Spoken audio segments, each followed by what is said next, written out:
All right. Yeah. We've got great dialogue that we can get into, so we can make sure we hit all the different points. All right. So, Yubi, as one of the MCs for the Traveling Space Panel and Mhm. also a regular supporter and speaker at One Space events, I want to know what initially drew you to the concept of One Space.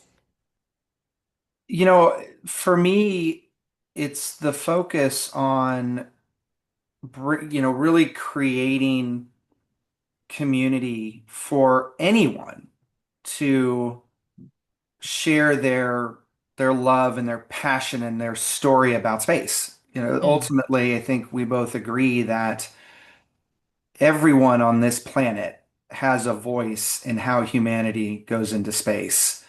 And the only way to do that is to really create spaces, create conversations, create events, create opportunities for those people who aren't directly working in the space industry like we are, to bring their voice to the space industry, to be heard, to collaborate, to use whatever skill set they have, right? It doesn't matter. They can have a creative, artistic, musical background. They can have an entertainment background. They can have a sales and marketing and HR background, a financial background. All of those things are needed, Yeah, absolutely. right? And so that's what draws me to one space is it allows for all of those things to be true at the same time. It's not an exclusive place for just engineers or people who run space companies. It's for anyone to participate in what should be a humanity-driven endeavor.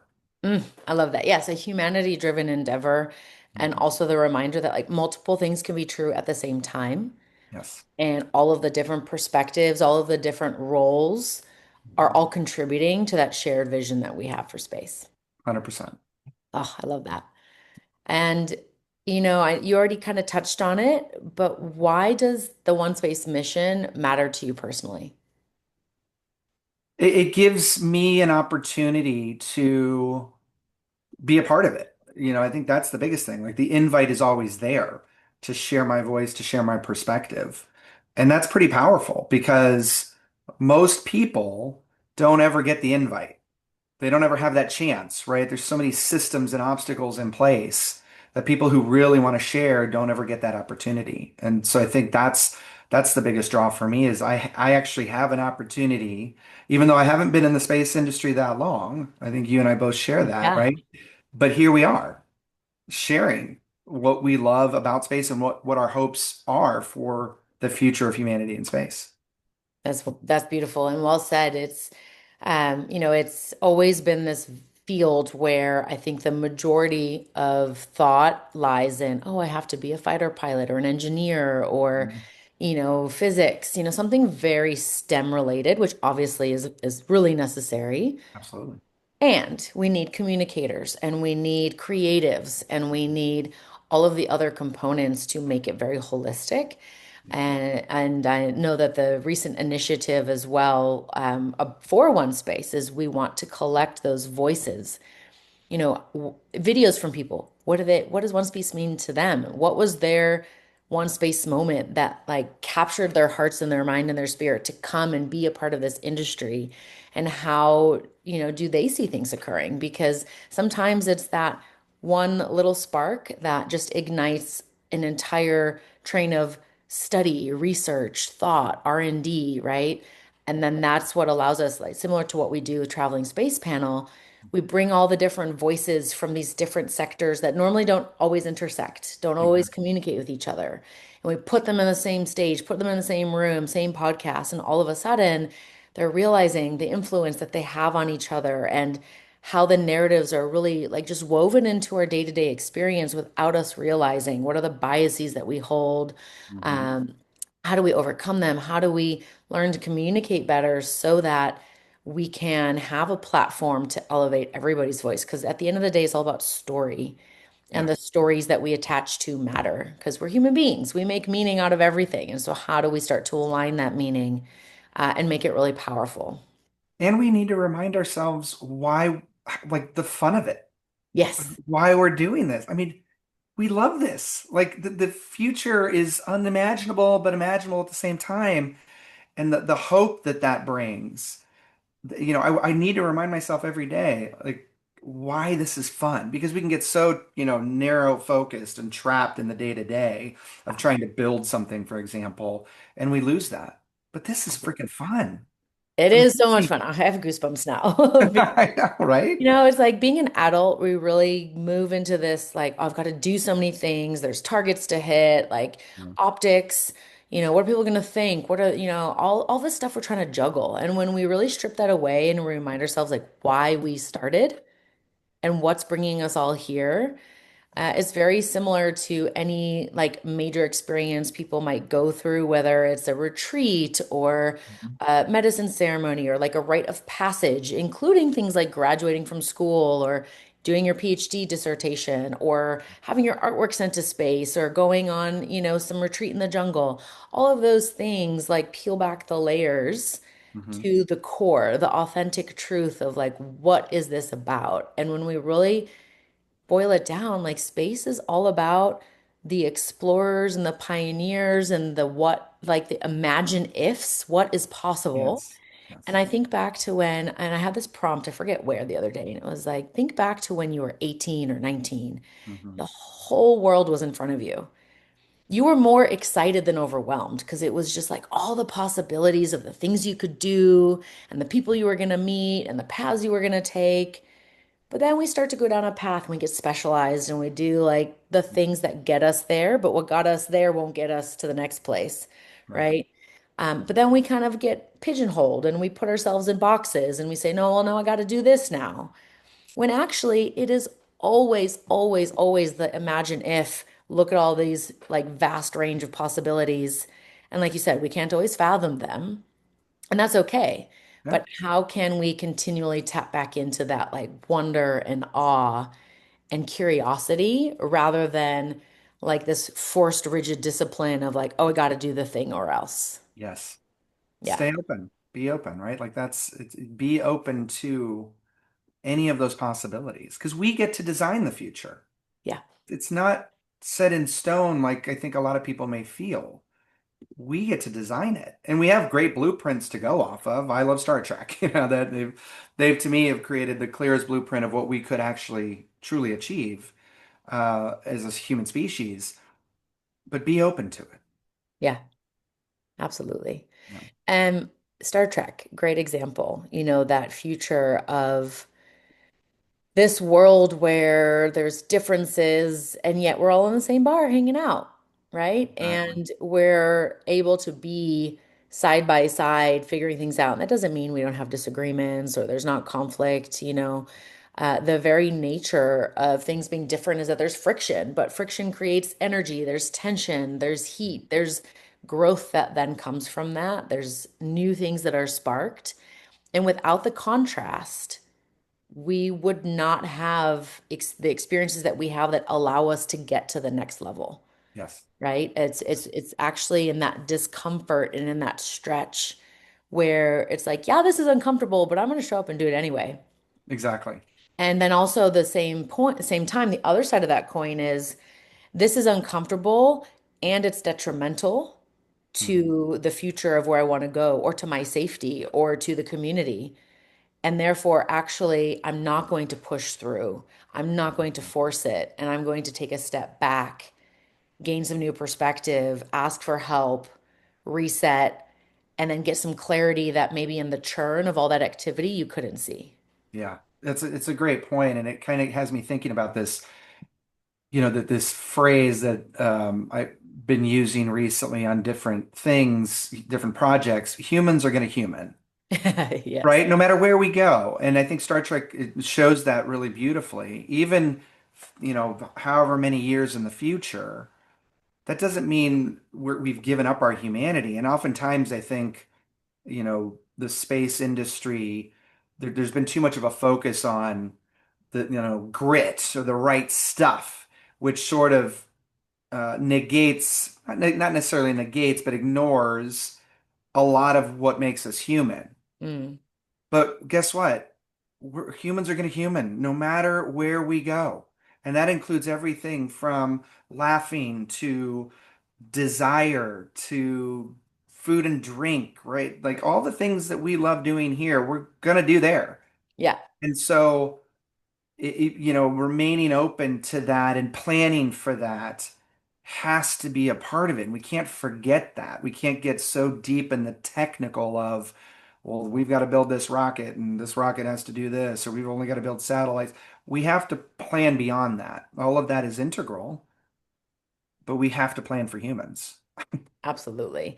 And the range of human experience is so vast. And when we limit ourselves to a very narrow band of like happiness or tech discovery Hmm. or energy efficiency, and we like don't emphasize or integrate, process grief, um, disappointment, hardship, not getting what we want the first time. I mean, I think just yesterday I was reading probably in some article about how I forget the title of it, but it was all about how very often we learn about what we do want and what we can do by discovering what we don't want and what we can't do. Yeah, sure. And when we have the mindset of like Thomas Edison, he found 10,000 ways of how to not build a light bulb Yep. before he found the way to build one, Yeah. right? Yeah.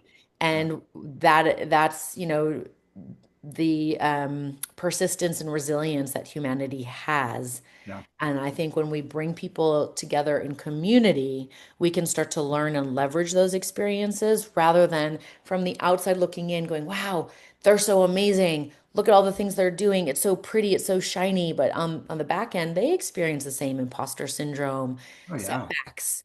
Oh, the rocket exploded. We have to find new investors. I mean, it's just insanity. And then, like, look at where they can end up, or how they pivot and adapt and show up again in a different way with the lessons that they've learned. Absolutely.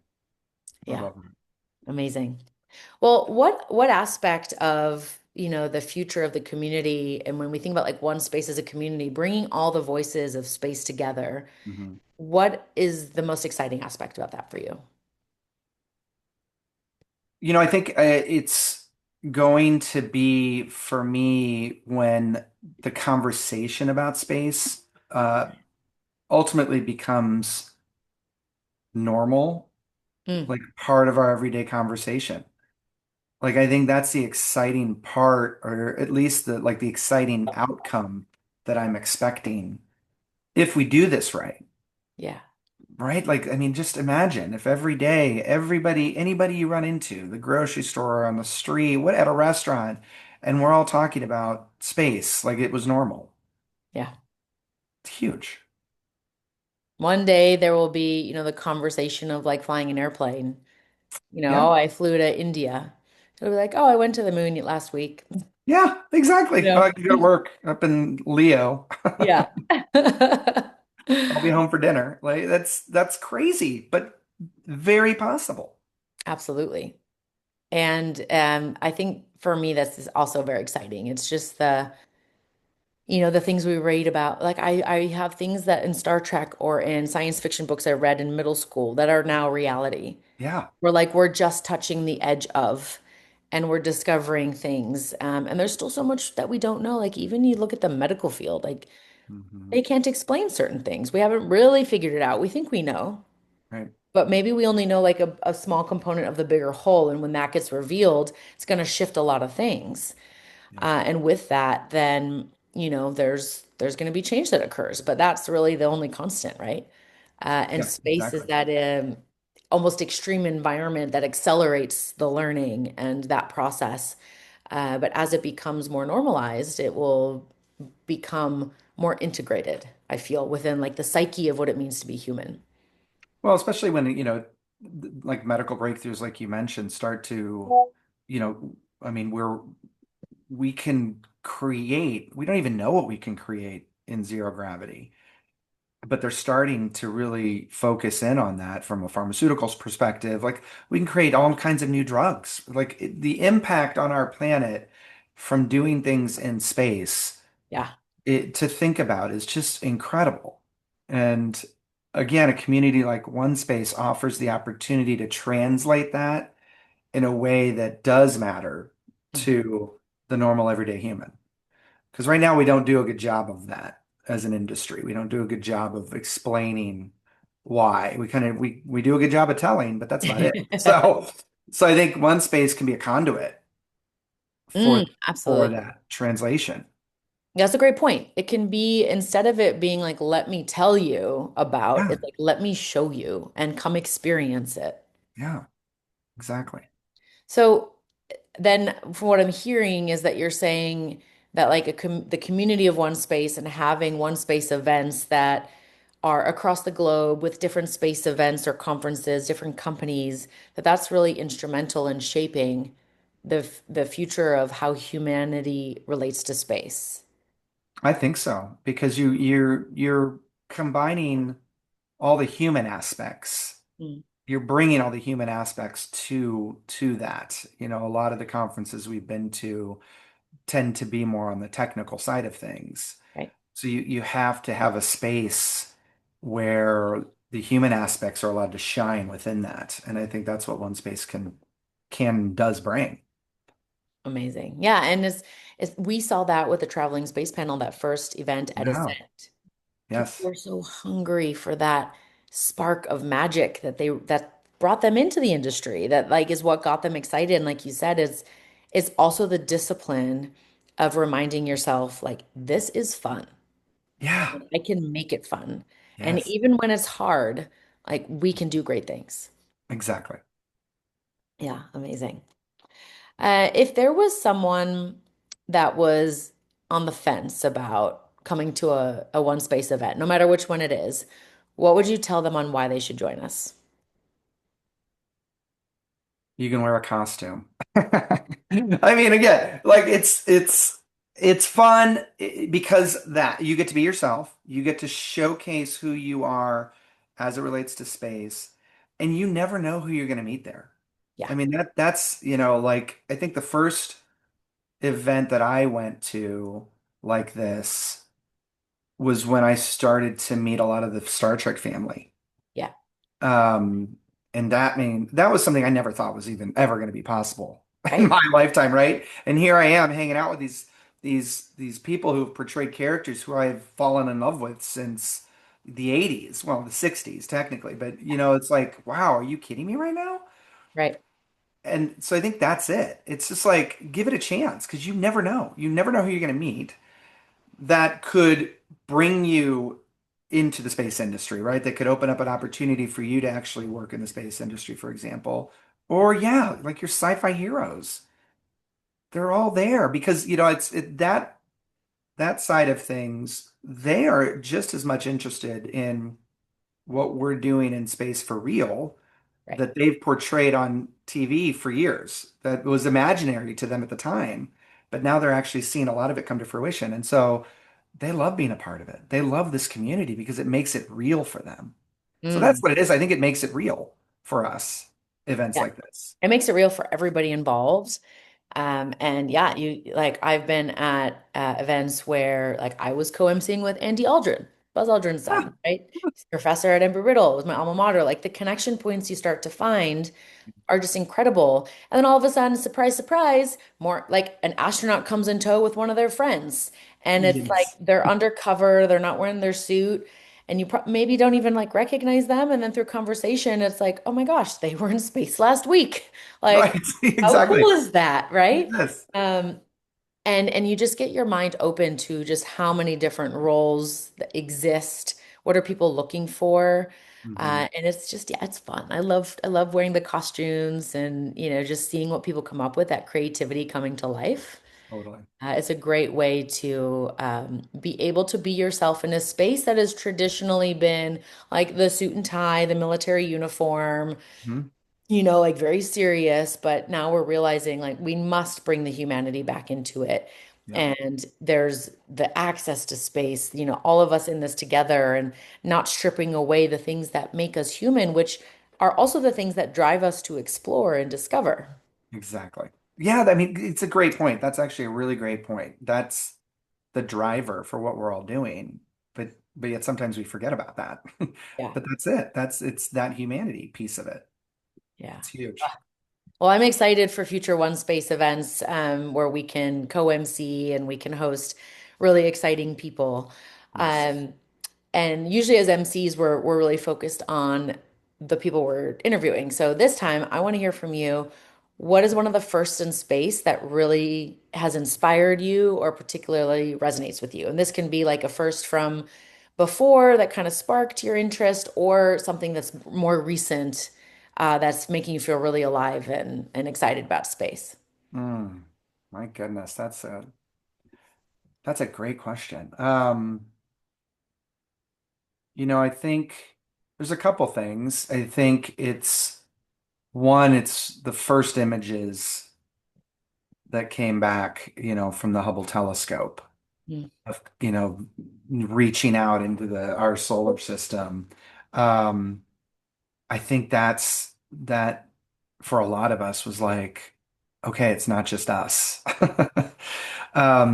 I think the other thing more near term is so the company I work with, Cislunar Industries, I'm their chief of staff, and they're building a space foundry and they're building power for space. So like thinking about what it would take for humanity to actually not only go up there, but then survive and thrive and grow out into the universe.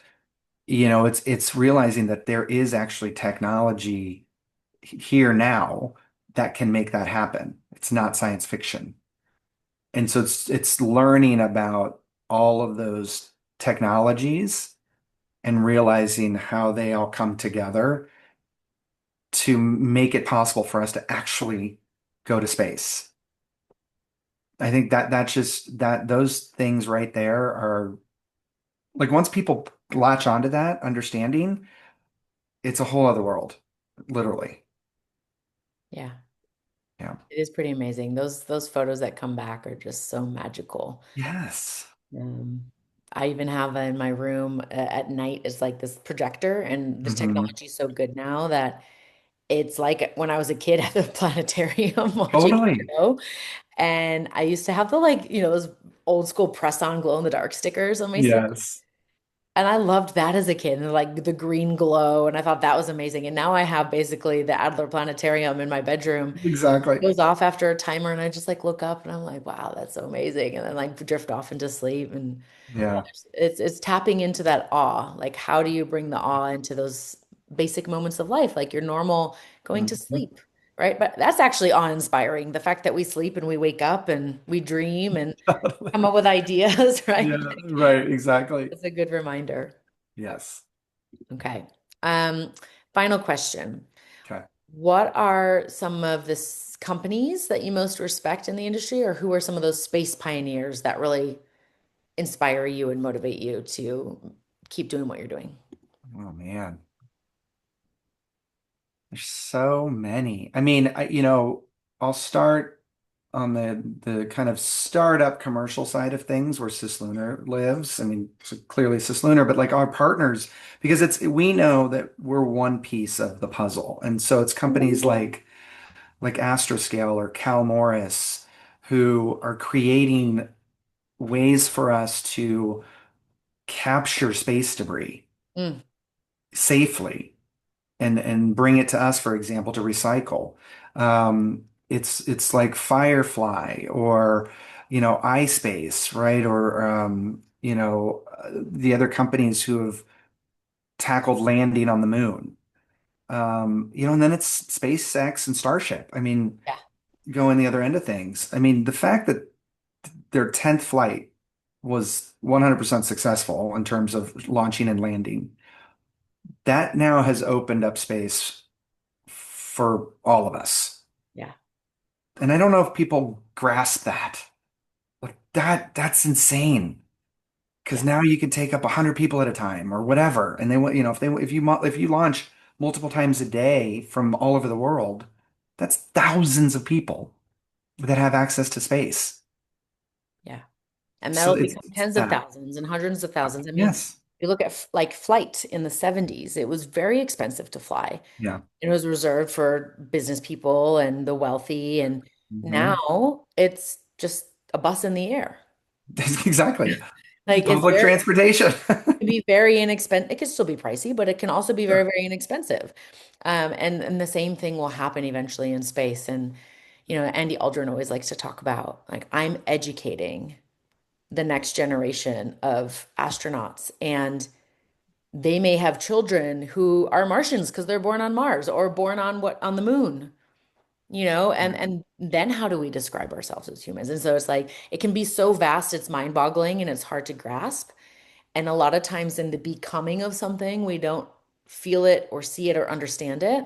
Then Hmm. we reflect back and like see the course over history and this arc that took place and like the shifts, Hmm. but we've always been an exploring species. We've Yeah. always whether it was sailing the seas, navigating the skies, and or going up into the stratosphere, it's Yeah. always about like, what else is out there? What else can I figure out? How do I Yeah. solve this problem? And I think that's really inspiring.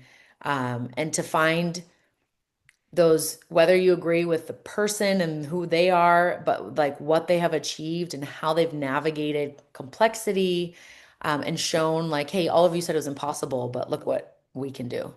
Yeah. It Exactly. opens the door for the rest of humanity to walk through, evolve to like up level and get to the next thing, right? Yeah. Exactly. Yeah. Amazing. So tell me a little bit more about the traveling space panel and what we can expect from them at Future One Space events. Yeah, I mean it's evolving, which is what it's meant to do, right? And it's like you said earlier, it started out as a way to bring different voices to a conversation about how do we more intentionally collaborate between the space industry and everything else, art, entertainment, music, whatever. How do we create that and to remind ourselves why we're doing this work and to innovate further. And I think where we're going is now demonstrating how those conversations are actually working.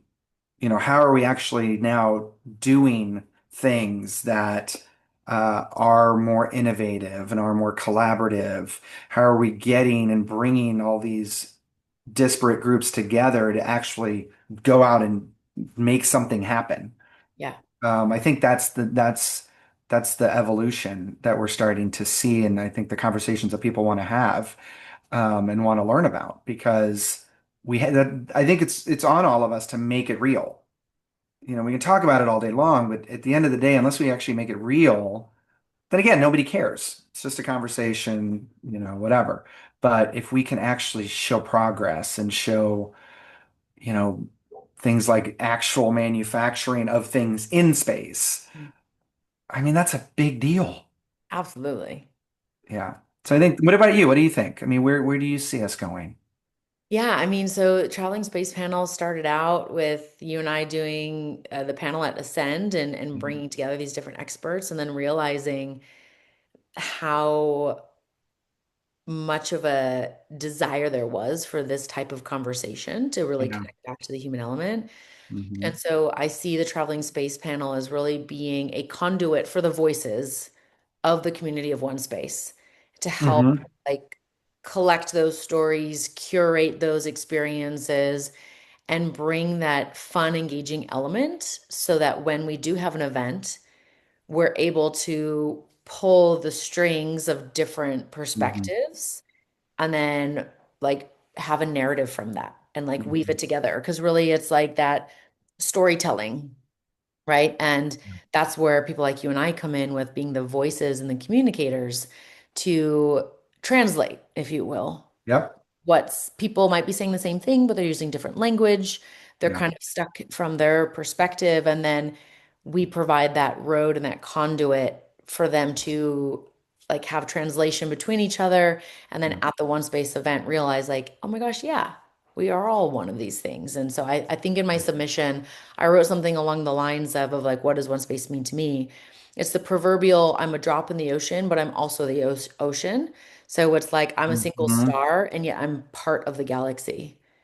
And Yeah. that's all of us, right? It's like we Yes. can be that single separate existence, that light, that piece of the whole, Yeah. but in reality, it's all connected. And when we can operate from that standpoint, then like the conversations are elevated, the opportunities are wider, the possibilities become real because we have the conversations. Half the time, maybe even more than half the time, I have no scientific peer-reviewed study on this, but when we talk about things, we put them into existence. Yeah. And from knowing that that's an idea or that's something somebody's working towards, we can take the steps backwards to put structure around it, take action, get Yeah. more data, change, pivot, adapt, and we keep reiterating, refining, reflecting. And then, that's just a continual process. It's like I have arrived and I am also continually arriving, right? And realizing that we don't need get there-itis. We don't need to rush anywhere because Totally. we're constantly in that state of arriving. And so that's, I think with TTSP at one space and in general, like with the community, when all of us adopt that mindset, that philosophy of like together we can do more, Hmm. then that's when greatness occurs. I love it. Well, and also there's something about, there's a privilege that we have to be able to bring this platform to people who don't have that privilege, right? Like to share that, to create a space where people can actually come and share their voice, people who may never have had that chance before. Just Right. give you wouldn't because of so many different reasons, right? So, to share that or to be able to create that for somebody else to use, um, is pretty, it's like what I want to do. Like I have that privilege, so I should use that in the right way, and I want to do that. Absolutely. I couldn't agree more. And it's also about giving a voice to some of the sectors within space that traditionally have not gotten a lot of time and attention, Yeah. like minority groups, like art, Hmm. right? Yeah. Recognizing, okay, hey, if we're going to go live on the moon and we're going to go live on another planet, I don't want to live in a concrete cell that basically feels like I'm in solitary confinement. I Yeah. want to have beauty around me. There's a lot of studies that show being around water or plants or Mm. aesthetically pleasing environments reduces our stress levels, which allows for more creativity, which means we're better communicators. All of those things tie in together. Yeah. And so it's not enough to just like, oh, here's a habitat that's survivable, but how do we really grow and expand in those environments? Yeah. And so we're going to need the artists, we're going to need the designers, we're going to need baristas. I'm still going to want my coffee. Exactly. I know a lot of people that will be like, I'm not going if there's no coffee. Coffee, wine, beer, whatever. Like Chocolate, I whiskey. need Yeah. massages, all Right. of the things. Like it's going to be stressful being Sex. up there. We're going to need some self-care, okay? Yes, exactly. Amen. Oh my God, amazing. All right. Any final comments, Yubi, that you might have or anything that you might want to share that's come up in the context of our conversation? I mean, I'm just excited, for the future. I mean, that it's the hope that comes from all of this that keeps me going, that helps me see beyond the chaos that's happening around us today. That's just a blip, I think, in the grand scheme of things. Like we will achieve the future that we want to build together, and that's amazing to have that, to be able to have that hope. I know a lot of people don't have that, so can we give that to them? Yes. Oh, that's beautiful. Yeah. It's like, how do we channel it to others and like are Yeah, so spilling like full, it's spilling over, and then that can like be the ripple effect for other people. exactly. Yeah. Well, Amazing. Thank you. thank you. Awesome. Okay. I'm going to hit stop recording.